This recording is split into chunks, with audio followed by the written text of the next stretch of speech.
नमस्कार, मी आशा तुमचं सगळ्यांचं स्वागत करते आशाज रेसिपीमध्ये। तुम्ही जर माझ्या चॅनलवर नवीन आला असाल तर चॅनलला सबस्क्राईब करा। तर आज आपण हा पार्टीसाठी किंवा कोणत्याही लहान मुलांच्या बर्थडेसाठी हा आपण एक स्नॅक्सचा पदार्थ बनवलेला आहे, जो ताज्या हिरव्या मटारपासून आपण हे कटलेट बनवलेले आहेत, जे तुम्ही सॉसबरोबर, हिरव्या चटणीबरोबर खाऊ शकता, सर्व्ह करू शकता। आणि लहान मुलांना तर हे भरपूर आवडतील असे हे स्नॅक्सचा पदार्थ आहे। अगदी 10 मिनिटात होतो। तर व्हिडिओला स्किप नका करू, पूर्ण बघा। आणि माझ्या चॅनलवर जर तुम्ही नवीन आला असाल तर चॅनलला सबस्क्राईब करा आणि एक छानशी कमेंट पण टाका। तुम्हाला हा व्हिडिओ कसा वाटतो तेही सांगा आणि लाईक करायला विसरू नका। तर आता आपण पाहूया हा पदार्थ मी कसा बनवलेला आहे।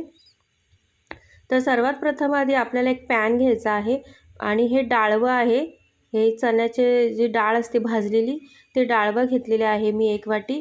आणि हे 1 वाटी पोहे घेतलेले आहेत, जे आपण कांदे पोहे बनवतो ना त्याचे हे पोहे आहेत। तर हे दोन्ही मिक्स करून आपल्याला छान असं तव्यावर भाजून घ्यायचं आहे। पॅनमध्ये मंद गॅसवर आपल्याला छान असं कुरकुरीत होईपर्यंत असं भाजून घ्यायचं आहे। ह्या डाळीचं आणि पोह्याचं काम म्हणजे बाइंडिंगसाठी आहे, त्याच्यासाठी आपण हे डाळवं आणि हे पोहे घेतलेले आहेत। तर हे बघा, मस्त आपले हे पोहे आणि डाळवं भाजून झालेले आहेत। तर आता एका प्लेटमध्ये आपल्याला हे थंड करायला ठेवायचे आहेत।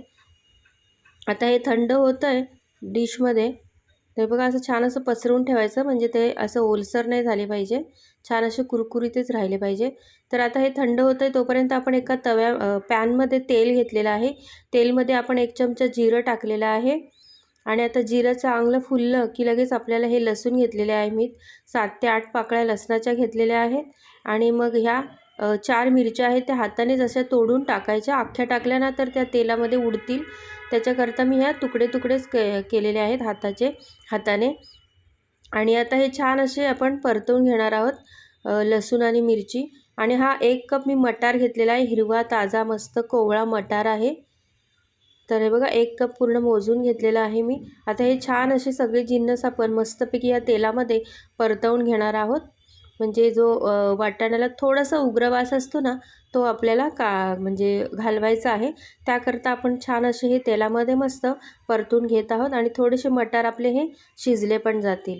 तर आता हे छान असं खरपूस आपलं बघा आपण मस्त परतवून घेतलेलं आहे। आता आपल्याला ना हे थंड करण्यासाठी ठेवून द्यायचं आहे।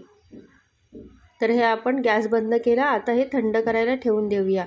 तर हे बघा, हे दोन्ही पदार्थ थंड झालेले आहेत बघा, आपले पोहे पण असे कुरकुरीत झालेले आहेत बघा। आता हे आपल्याला मिक्सरच्या भांड्यात टाकून आपल्याला ह्याची छान अशी पावडर करून घ्यायची आहे। तर हे बघा, आता हे सगळं आपण पावडर करून घेणार आहोत। ह्याचं काम आहे बाइंडिंगसाठी, म्हणजे आपण जे कटलेट करणार आहोत ते मस्त असे गोल गरगरीत होतील ह्या पिठामुळे। तर हे बघा, मस्त आपण असं एकदम पीठ बनवून घेतलेलं आहे डाळवं आणि पोह्यांचं। आणि पोह्यांमुळे छान असा कुरकुरीतपणा पण येतो आपल्या कटलेटला। आता हे सगळे मटारचं मिश्रण पण आपण थंड करून घेतलेलं आहे।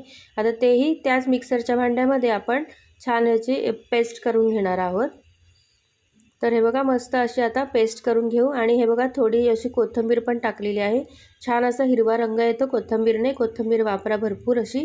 तर हे बघा, अशी जाड ओबडधोबडच आपण पेस्ट करून घेतलेली आहे, एकदम स्मूथ पेस्ट नाही करायची। थोडेसे वाटाणे अर्धे अर्धे असे दिसले पाहिजे आपल्या कटलेटमध्ये, तर दिसायलाही छान दिसतात मग ते कटलेट। आणि जेव्हा आपण खातो तेव्हा आपल्या दाताखाली ते मटारचे दाणे येतात ना, मग खूप छान लागतात। आता एका भांड्यामध्ये आपण ही पेस्ट काढून घेतलेली आहे, चवीनुसार मीठ आणि अर्धा चमचा आपण गरम मसाला आहे, अर्धा चमचा आपण जिऱ्याची पावडर वापरलेली आहे आणि हळद वापरलेली आहे। आता ह्याच्यामध्ये मी मिरची वापरल्यामुळे मी लाल तिखट नाही वापरणार आहे। जर तुम्हाला लाल तिखटही वापरायचं असेल तर तुम्ही वापरू शकता अर्धा चमचा। आणि जर लहान मुलांसाठी तुम्ही बनवत असाल तर 1-2 मिरच्याच वापरा, लाल तिखट नका वापरू, म्हणजे जास्त तिखट नाही होणार। आता हे सगळं छान असं एकजीव आपण हे मिक्स करून घेतलेलं आहे। तर ही जी आपण डाळवं आणि पोह्यांची जी पावडर केलेली ना, ती पण आता ह्याच्यामध्ये असं टाकून मिक्स करून घेणार आहोत आपण। छान असं एकजीव मिक्स करायचं, ह्याच्यामध्ये पाण्याचा वापर नाही केला आहे आपण, जे मटारचा ओलावा आहे त्याच्यानेच हे छान असं बाइंडिंग होणार आहे।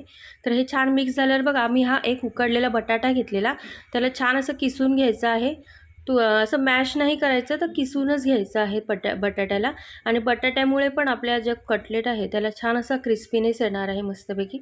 तर आता हे सगळं जिन्नस आपण मस्त असं एकजीव असं मिक्स करून घेणार आहे, म्हणजे सगळे मसाले, मटार, बटाटे आणि सगळं एकत्र असं एकजीव होईल. आता हे बघा छान असं आपलं मस्त मिक्स करून घेतलेलं आहे हे बघा.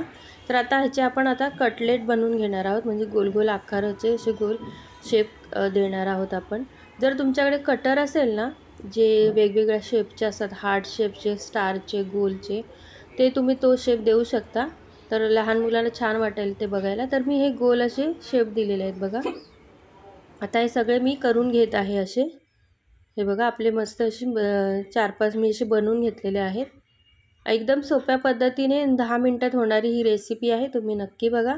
तर बघा आता सगळं ऑलमोस्ट आपले सगळे झालेले आहेत. 1 कप मटारचे माझे जवळजवळ हे 14 कटलेट झालेले. तर हे बघा आपले तयार झालेले आहेत. आता आपण ना एक जो पॅन वापरलेला आधी, त्याच पॅनमध्ये आपण हे छान असे शॅलो फ्राय करून घेणार आहोत. तर थोडंसं मी 2 चमचे तेल गरम करून घेतलेलं आहे. आता ह्याच्यामध्ये आपण हे छान असे डीप करून शॅलो फ्राय करून घेणार आहे. ह्याला जास्त वेळ नाही लागत, हे 10 मिनिटात होणारे कटलेट आहेत. जर कोणी पाहुणे वगैरे आपल्या घरी आले आणि काही आपल्याला नाश्ता त्यांना बनवायचा असेल, तर तुम्ही हे कटलेट 10 मिनिटात होऊ शकतात. आणि हे सगळं साहित्य आपल्या घरात अवेलेबल असतं, त्याच्यामुळे काहीच प्रॉब्लेम नाही येणार. अगदी 10 मिनिटात होणारे हे कटलेट आहेत. आणि 31च्या पार्टीला जर तुम्ही हे आवर्जून बनवून बघा आणि कसे वाटले तेही मला नक्की कळवा. किंवा तुमच्या मुलांचा बड्डे वगैरे असतो ना, त्या बड्डेमध्ये जरी हा स्टार्टर स्नॅक्स पदार्थ बनवून दिला ना, तरी मुलंही आवडीने खातील. आणि सॉसबरोबर तर मुलांना फार आवडतं. तर हे बघा छान असं आपण हे अलटी-पलटी करून छान असं शॅलो फ्राय करून घेणार आहोत. मस्तपैकी हे छान असे खरपूस, जास्त याचा रंग चेंज नाही करायचा, हिरवाच ठेवायचा आहे आपल्याला.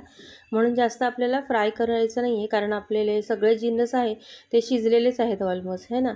मटार पण आपण छान असे परतवून घेतलेले तव्यामध्ये मगाशी पॅनमध्ये, त्याच्यामुळे कोणतंच जिन्नस आपलं हे कच्चं नाही आहे. तर हे बघा छान असे आपण शॅलो फ्राय करून घेत आहोत. तर हे बघा आपले मस्त झालेले आहेत. आपण जास्त रंग पण चेंज नाही केला. तर एका चमच्याच्या साहाय्याने आपण हे काढून घेऊया एका डिशमध्ये. तर हे बघा एकदम कुठे चिकटलेले नाही आहेत की कुठे तुटलेले नाही आहेत. खूप छान असे कुरकुरीत झालेले, वरतून असे कुरकुरीत होतात पोह्यांमुळे आणि आतून एकदम सॉफ्ट. तर आता आपण हे सर्व करून घेऊया मस्तपैकी कटलेट. सॉस आणि ही मी पुदिन्याची चटणी बनवलेली आहे, त्याच्याबरोबर आपण खाणार आहोत, हे मस्त सर्व करणार आहोत. तर बघा एक एक आपण सगळे असे काढून घेणार आहोत आणि गरमागरम खाण्यामध्ये ना खूप छान लागलेले, हे खूप मस्त झालेले. तर बघा आपण सगळे असे काढून घेणार आहोत डिशमध्ये आणि छान अशी सर्व करणार आहोत. तर तुम्हाला ही माझी रेसिपी कशी वाटली नक्की सांगा. आणि व्हिडिओवर जर तुम्ही नवीन आला असाल तर चॅनलला सबस्क्राईब करायला अजिबात विसरू नका. आणि माझे व्हिडिओ तुम्हाला कसे वाटतात हे नक्की कमेंटद्वारे कळवा.